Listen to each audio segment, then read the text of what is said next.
and welcome to our broadcast this morning, coming to you from All Saints Cathedral, Nairobi. My names are Rev.Cyrus, MANJE Karaoke, and our sign language interpreter is Roslyn Jogona. Let's pray as we start. Father, in Jesus' name, we want to thank you. We want to honor your holy name. That, Lord, we can come together to worship you, to praise you, and even to hear from you, Lord. We invite your presence, the power of the Holy Spirit, to be with us, even as we look into your word. Be exalted, be glorified. For we pray in Jesus' name. Amen. Our focus this week will be on the doctrine of sin. The doctrine of sin. What does the Bible say about sin? What is the nature of sin? We shall be looking to all that. But for us to understand the nature of sin, we must first understand the origin and the nature of man, which will later lead us to the fall of man. The scriptures teach us that man consists of three components. As we read in 1 Thessalonians chapter 5 and verse 23, "And the very God of peace sanctify you wholly. And I pray God, your whole spirit and soul and body be preserved blameless unto the coming of our Lord Jesus Christ." This scripture clearly states that the three separate, distinct parts of a man are body, soul, and the spirit. The distinctions may be slight, but they do exist. We also read in the book of Hebrews, chapter 4 and verse 20, "For the word of God is quick and powerful, and sharper than any two-edged sword, piercing even the dividing asunder of soul and spirit, and to the joint and marrow." There are people who teach that the soul and the spirit are two words that means the same thing. But this verse definitely tells us that they are divisible. They cannot mean the same. It is true that some passages of scripture, it seems that the term soul and spirit are used interchangeably. But there are other passages where this is not the case. But what is the distinction of these three terms? The spirit, the soul, and the body. Firstly, the spirit gives man God consciousness. This is the ability to communicate with God, the ability to understand and to worship God.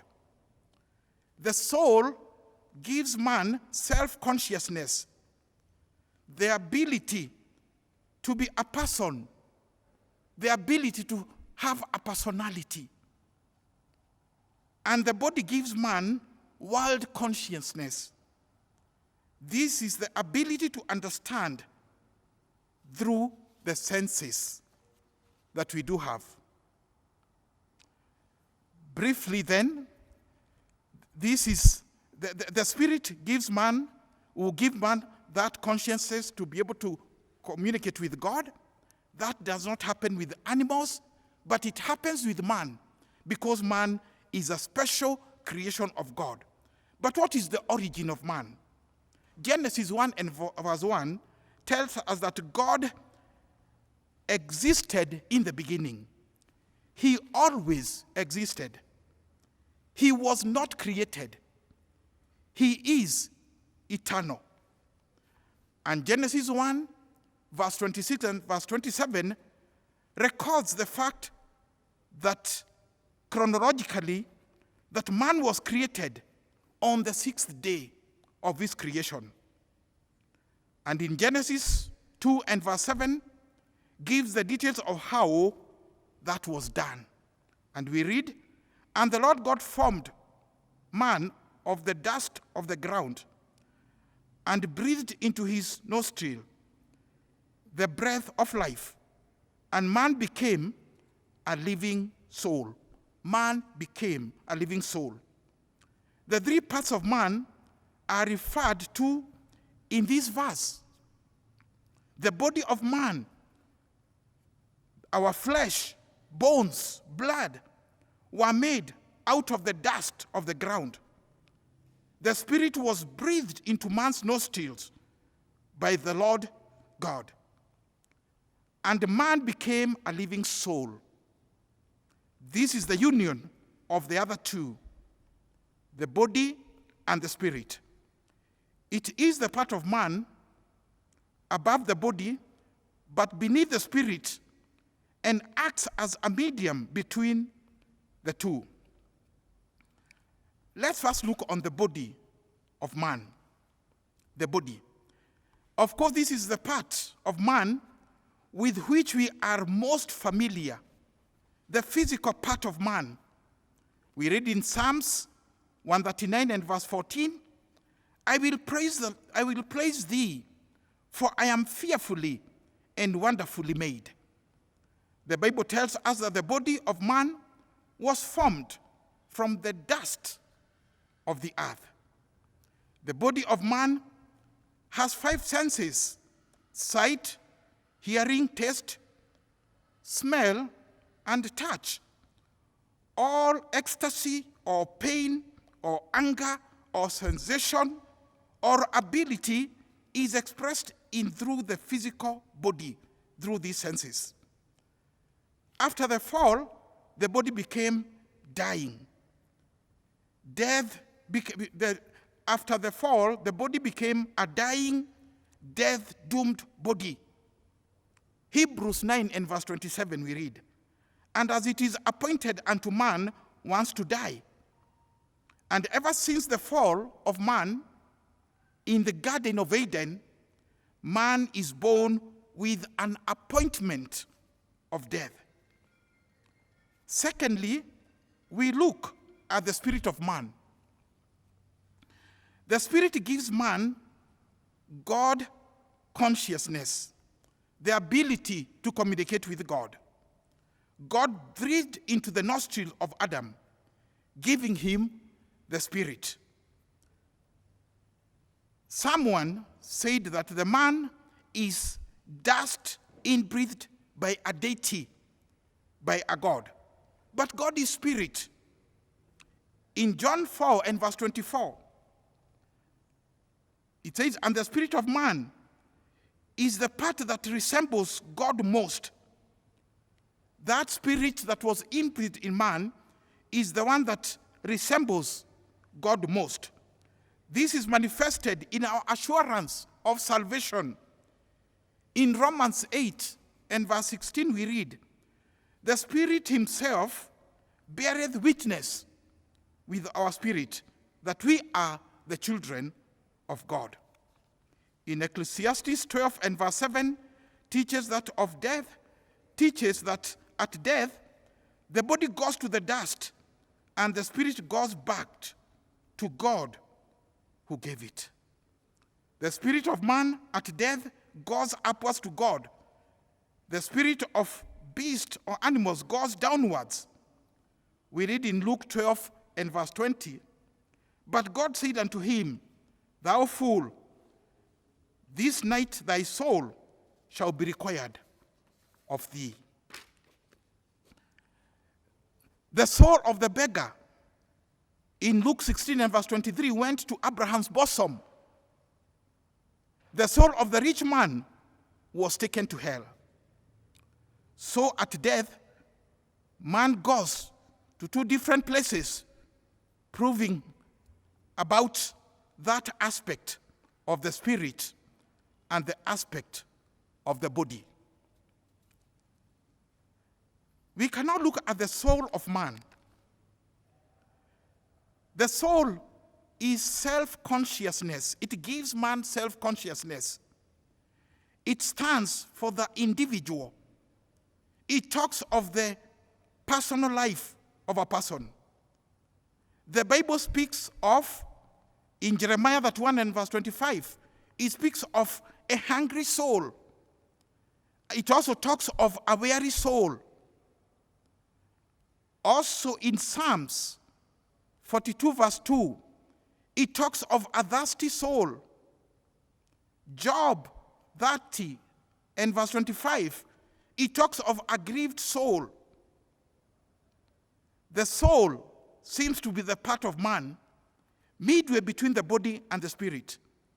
Yet, it is not a mixture of the two, though at times it seems to take on characteristics of one or the other. The soul joins the two worlds, the physical and the spiritual. The work of the soul is to coordinate the activities of the two diverse parts. The soul is to keep the body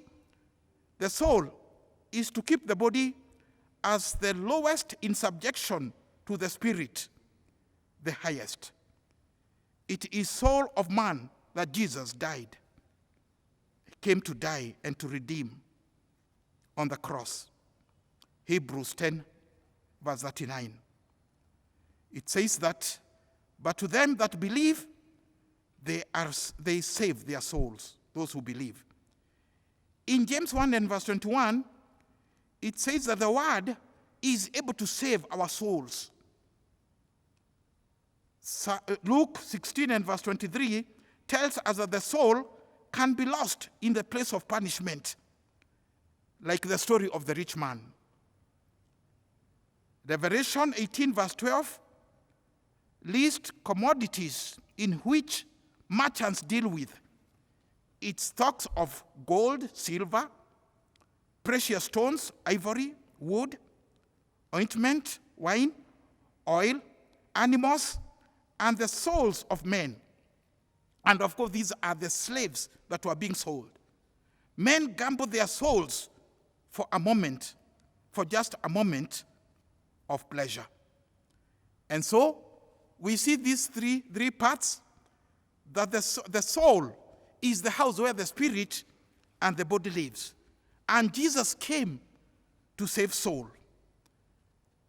It's important to know that when you hear that somebody has died, it is only this heap of clay that goes back to the ground it came from. But the spirit will never die.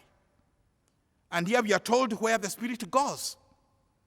For those who die in the Lord, Bible says they go to a place to rest, a place of resting, to rest from their labor of this world.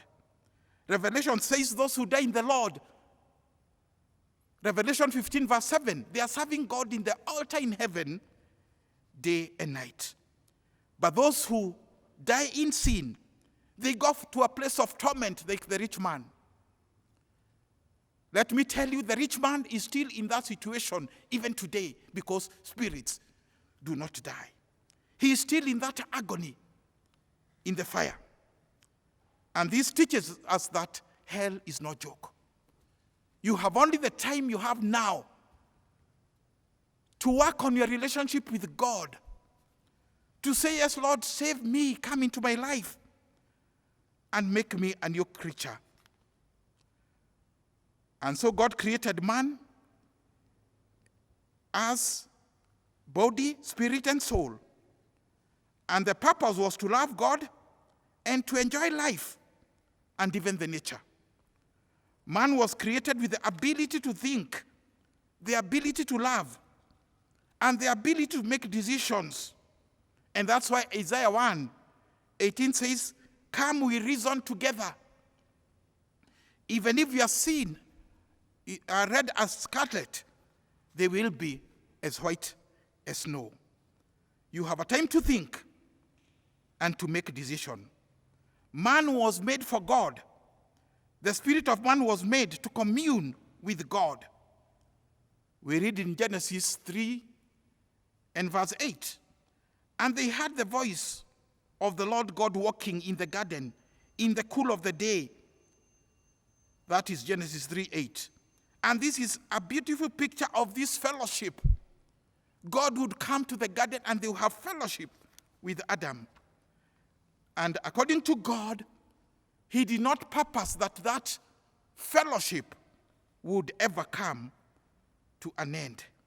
My friends, you must prepare for the day of the resurrection, when your components, parts, will be united, and you will stand before the judge of all the world. Jesus died on the cross to save our souls from the terrors of hell. And so you have that time to tell Jesus, come into my life, for you died for me. Because hell was not meant for you. According to the scriptures, hell was meant for the devil and for the fallen angels. But Jesus prepared a place for you in heaven. Let's pray together. Father, in Jesus' name we thank you and we honor you. Thank you, Lord, that you loved man so much, you brought him into this world with a good plan that you will fellowship with man, and that fellowship will not come to an end. Holy Spirit of God, I'm praying that you may move in the hearts of your people. There are those that are still bound in sin. There are those that do not have a future or a hope. Lord, we pray that you will deliver them from the hands of the enemy, that the arm of flesh will not prevail in any way in their lives, but they will surrender themselves to you. And Father, that you give them the power to become your children. Thank you, King of Kings. We commit this nation into your hands, Father. The many challenges we are going through as a nation, thank you, Father, that you are there for us. We commit them that are sick with coronavirus, Lord, and thank you, Father, for the many that you are healing. We know, Father, that, Lord, you will continue to do that work of healing, using the medical personnel that are there, Lord. We honor you, Jesus. We praise you. We worship you. We cannot forget to commit this nation into your hands, Lord. We commit our leaders, our president, his deputy, and even all the other leaders working under them. May they depend upon you, Father. May you lead them, may you guide them, that they will be able to lead this nation to greater heights of prosperity and even the fear of God. Thank you, Father, that you have purpose good for each one of us. We praise you and we worship you. And now may the Lord bless you. May the Lord keep you. May his face shine upon you and give you peace. And the blessing of God Almighty, the Father, the Son, and the Holy Spirit be among you and remain with you always. Amen.